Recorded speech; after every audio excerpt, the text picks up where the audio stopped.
Me hidhërim mësuam sot lajmin e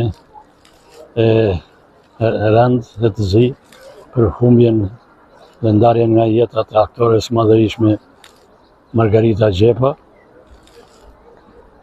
ishte qytetare e Lushnjës.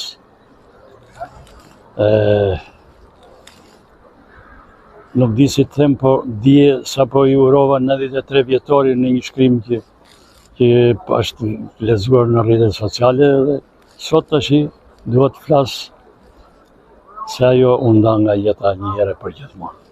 Margaritën unë e kam njohur kur shkova në shkollë e mesme Politeknikumi Shtatëndor, dhe atje ndiqja gjithmonë dramat aty, teatrin popullor, isha në çdo javë do të shkonja të shikoja një dramë.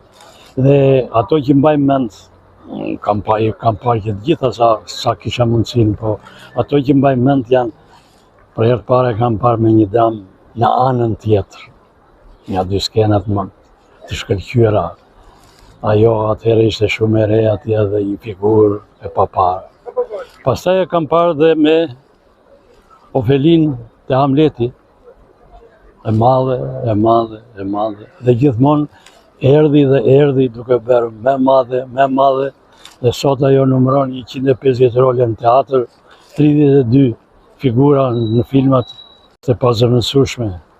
Është e paparë, është një aktore që rrallë vinë talentet të tilla atje, dhe me një gamë kaq të gjerë të roleve në teatr dhe në kinema. Kështu që Margarita ka qenë dhe e lidhur dhe me Lushnjën. Ajo iku vërtet e vogël që këtej shkojnë në shkollën e mesme, por ajo gjithmonë vinte. Edhe me estradën tonë ka ardhur kur ne bëjmë shfaqje të përbashkëta me artistët lushnjarë. Lidheshin që të gjithë dhe ajo gjithmonë ishte duke recituar. Sa herë që vinte, do të takonte me neve, bisedonin për shfaqjet, për artin, për gjitha këto. Ishte shumë e dhenë dhe mbas qytetit saj. I donte edhe qytetarët, edhe të gjithat, edhe artistët, edhe të gjithë. Kujtesa më e mirë për mua është për Margaritën është se është bërë qytetare nderi në Lushnjë bashkë me gjithë Atinanë. Dhe ajo luajti këtu një monodram, kurse Athinaja kishte një monolog që e bëri.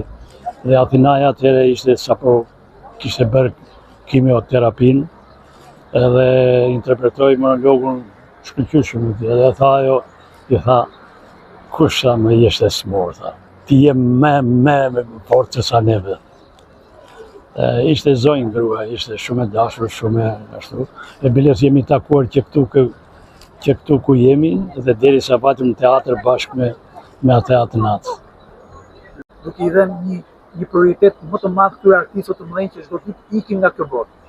Patjetër, duhet të kishte. Sot për shembull për ndarjen e saj nga jeta duhet të kishte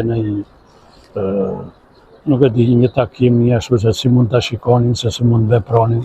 Mundet të shkonin edhe në Tiranë.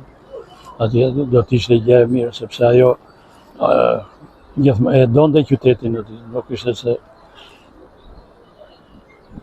ndarje ishte ndarje e rëndë edhe për atë aty, edhe për ne, edhe për të gjithë. Faleminderit dhe juve. Sot për shembull për ndarjen e saj nga jeta duhet të kishte nuk e di, një takim, një ashtu se si mund ta shikonin, se si mund vepronin. Mundet të shkonin edhe në Tiranë. Atje do të ishte gjë e mirë, sepse ajo e donte qytetin aty, nuk ishte se ndarje ishte ndarje e rëndë edhe për atë aty, edhe për ne, edhe për të gjithë. Faleminderit dhe juve.